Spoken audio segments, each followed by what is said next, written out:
ಸುಪ್ರಸಿದ್ಧ ಶ್ರೀ ಭದ್ರಕಾಳಮ್ಮ ಮತ್ತು ಶ್ರೀ ಪ್ರತ್ಯಂಗಿರ ದೇವಿಯ 11 ಜಾತ್ರಾ ಮಹೋತ್ಸವ.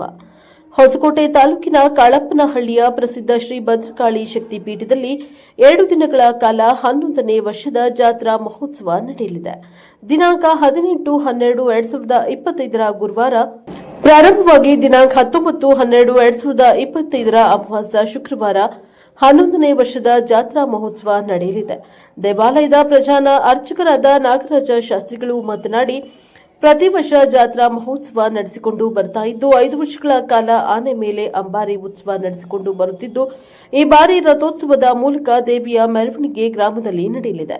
ಜಾತ್ರಾ ಮಹೋತ್ಸವ ಹಿನ್ನೆಲೆ ಶ್ರೀ ಮಹಾಂತೇಶ ಶಿವಯೋಗಿ ಸ್ವಾಮಿಗಳು, ಮಹಾಂತ ಶಿವಾಚಾರ್ಯ ಸ್ವಾಮಿಗಳ ದಿವ್ಯ ಸಾನ್ನಿಧ್ಯದಲ್ಲಿ ಜಾತ್ರಾ ಮಹೋತ್ಸವ ನಡೆಯಲಿದೆ. ಸಂಜೆ 5:30ಕ್ಕೆ ಮಹಾಪ್ರತ್ಯಂಗಿರ ಹೋಮ ಸಹ ನಡೆಯಲಿದೆ.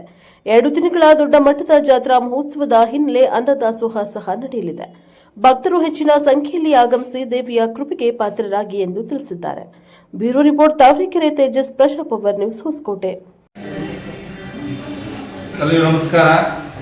ಸರ್ವಮಾಂಗಲ್ಯೆ ಶಿವೆ ಸರ್ವಪ್ರಸಾದಿಕೆ ಶರಣ್ಯೇ ತ್ರ್ಯಂಬಕೆ ಗೌರಿ ನಾರಾಯಣೇ ನಮಸ್ತುತೆ. ಶ್ರೀ ಕ್ಷೇತ್ರ ಕಾಳಪ್ಪನಹಳ್ಳಿಯ ಗ್ರಾಮದಲ್ಲಿ ನೆಲೆಗೊಂಡು ಭಕ್ತರ ಕಷ್ಟಗಳ ನಿವಾರಣೆ ಮಾಡಿ ಭದ್ರಕಾಳಿ ಸಮೇತವಾಗಿ ಮುಖಂಡೇಶ್ವರ ನೆಲೆಸಿರುವಂತಹ ಕ್ಷೇತ್ರದಲ್ಲಿ ಭಕ್ತರ ಪ್ರೇರಣೆಯಂತೆ, ಅಮ್ಮನವರ ಸಂಕಲ್ಪದಂತೆ ಪ್ರತಿ ವರ್ಷ ನಡೆಯುವಂಥ ಜಾತ್ರೆಯ ವಿಶೇಷತೆ ಈ ವರ್ಷದಲ್ಲೂ ಸಹ ಈ ಡಿಸೆಂಬರಲ್ಲಿ ನಡೆಯುವಂಥ ಜಾತ್ರೆ 18 ಮತ್ತು 19ನೇ ತಾರೀಕು 11ನೇ ವರ್ಷ ಜಾತ್ರಾ ಮಹೋತ್ಸವ ಈ ಕ್ಷೇತ್ರದಲ್ಲಿ ಅಮ್ಮನವರ ಸಂಕಲ್ಪದಂತೆ ನೆರವೇರಿಸಿರುವಂಥದ್ದು ಬಹಳಷ್ಟು ವಿಶೇಷ.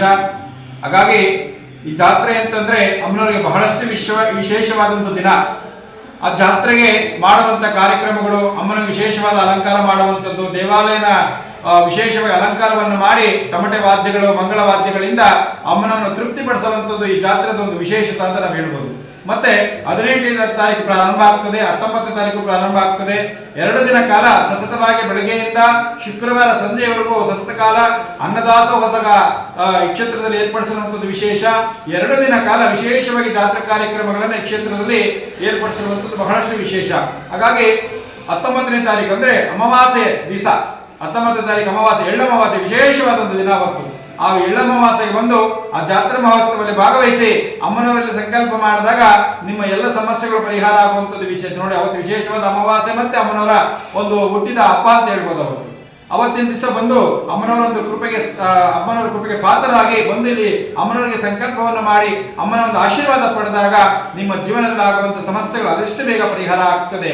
ಎಲ್ಲರೂ ಬಂದು ಈ ಜಾತ್ರೆ ಕಾರ್ಯಕ್ರಮವನ್ನು ಯಶಸ್ವಿಗೊಳಿಸಿ ಆ ದೇವಿಯ ಮತ್ತೆ ಶಿವನ ಅನುಗ್ರಹಕ್ಕೆ ಪಾತ್ರರಾಗಬೇಕಂತ ಹೇಳ್ತಾ ಎಲ್ಲರಿಗೂ ನಮಸ್ಕಾರ. ಸರ್ವೇ ಜನ ಸುಖಿನೋ ಭವಂತು.